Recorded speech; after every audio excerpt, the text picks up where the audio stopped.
আপনারা শবে বরাতের মধ্যে রুটি এবং হালুয়া করা বন্ধ করে দিয়েছেন। রুটি হালুয়া করবেন, অবশ্যই করবেন। কি বলেছি? আজকে বাসায় গিয়ে বলে দেবেন শবে বরাত যেন রুটি হালুয়া ছাড়া না হয়।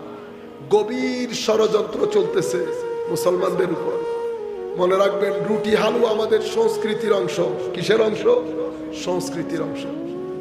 আমাদের চাচা জ্যাঠারা আমাদেরকে শবে বরাতের সময় একটা বিশেষ ধরনের বাজি পাওয়া যেত।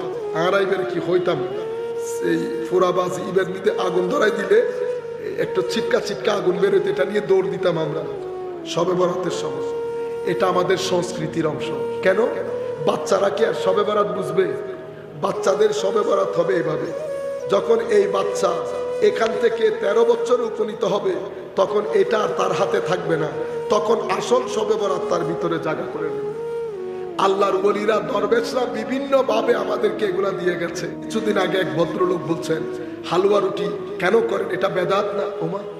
ওবা অনতা হালুয়া রুটির মধ্যে একবারে এল্লে অনর বিদ্বেষ তো এ রোজাইতে বা ইন্নে পেঁয়াজও খাইবেন দে, মুরিদি এই সনাবুত খাইবেন দে, ইন কোরআন হাদিস কোনো বিকাশে না।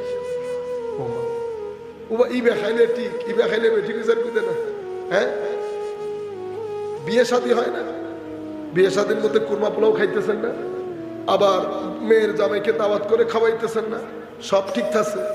আপনারা ইউনিভার্সিটির মধ্যে কনভোকেশন করেন না, 1 বছর পরে প্রতি বছর মাস্টার্সের ছাত্রদেরকে, অনার্সের ছাত্রদেরকে বিশেষ কাপড় পরিয়ে সেখানে মুরগ পোলাও খাওয়াইতেছেন না, সব জায়েজ। শবে বরাতে হালুয়া রুটি এটা না জায়েজ। বুঝছেন? গভীর ষড়যন্ত্র আমরা কেউ বুঝে করি, কেউ না বুঝে করি। আপনি যখন কোনো জাতিকে তার সংস্কৃতি থেকে বের করে ফেলবেন, খুব দ্রুত সেই জাতিকে আপনি মেরে ফেলতে পারবেন। এগুলো আমাদের সংস্কৃতির অংশ। আমরা সাজসজ্জা যতটুকুন সম্ভব মানুষকে জানান দেব এটা শবে বরাত, এবং কোনোভাবেই শবে বরাতকে আন্ডার এস্টিমেট করবেন না।